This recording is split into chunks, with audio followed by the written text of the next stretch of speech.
So, magagawa tayo ng pang-cleansing ng liver natin. So, ang ingredients natin, meron tayong cucumber. Gayatin lang ang pipino.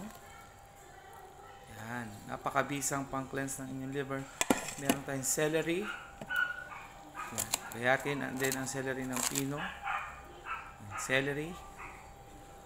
Mga dalawang stalks ng celery, 3 pirasong pipino. Okay, gayatin. Tapos, meron din tayong 5 piraso ng grapes. This time, ang gagamitin ko ay green grapes. Yan.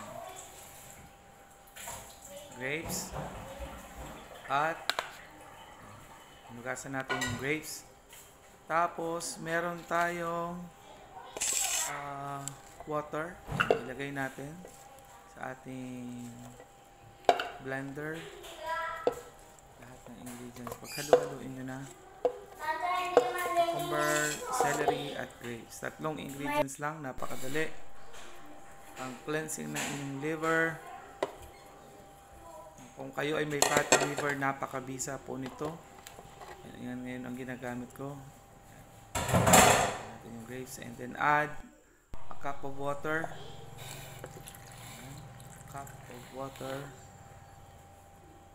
para mabilis siyang ma-blend.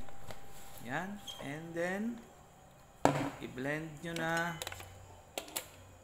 Okay. Yan.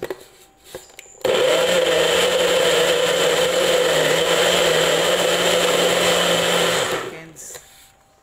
Blend na siya. Para mas maganda ko. Na siya. Madali lang siyang. That's it.